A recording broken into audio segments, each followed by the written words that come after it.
You've seen them a million times, right? Every time you're near a railway track, there they are, just piles and piles of jagged, gray stones. They seem so boring, so ordinary. But what if I told you that simple bed of rocks is actually one of the most vital and brilliantly designed pieces of engineering in the entire world? I mean, really, why are they there? This isn't just some random gravel they threw down to look busy. No, this is a highly intentional, super-engineered system that you will find on railways literally all over the globe. There's a fascinating reason for them, and it's a story of some serious hidden genius. And that right there is your first big clue. It's a universal standard. Whether you're looking at the bullet trains in Japan, the scenic mountain railways in Switzerland, or the massive freight lines crossing North America, those stones, they look almost exactly the same. That's no accident, folks. It's a global solution to a huge engineering challenge. So what on earth makes these rocks so special? Well, for starters, they have a specific name, a very specific shape, and a whole list of incredibly important jobs to do. These stones are the true unsung heroes that keep our trains running safely, smoothly, and right on time. Okay, so the official engineering name for these crushed stones is track ballast. And the second you understand the clever science that went into their design, you start to see why they are absolutely crucial for the whole system to work. So track ballast is that bed of crushed stone you see packed underneath, in between, and all around those wooden or concrete beams, the sleepers. That layer is usually about 25 to 30 centimeters thick, and it creates the entire foundation that the track sits on. But the real genius isn't just that there are stones, it's their very specific shape.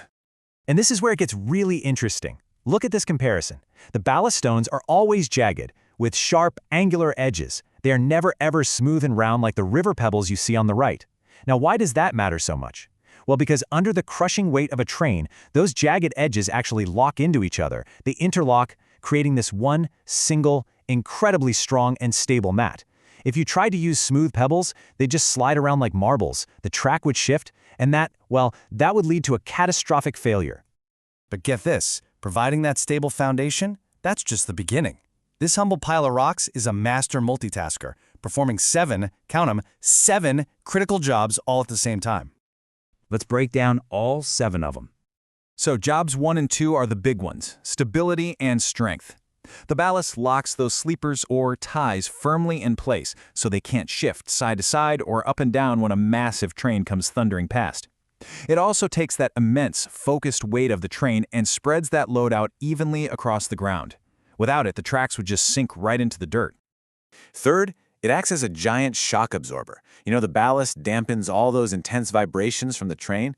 That cushioning effect is a huge part of why your ride on a train feels pretty smooth and comfortable, instead of like a constant earthquake. Okay, let's talk about the #1 enemy of pretty much any giant steel structure: water. Tracks are out in the open all the time. Rain, snow, it can all lead to water pooling around the rails, which is the perfect recipe for rust and corrosion. And that can weaken the entire system. And this brings us to job number 4, drainage. And it is such an elegant solution. All those little gaps between the thousands of jagged stones, they create a natural, built-in drainage system.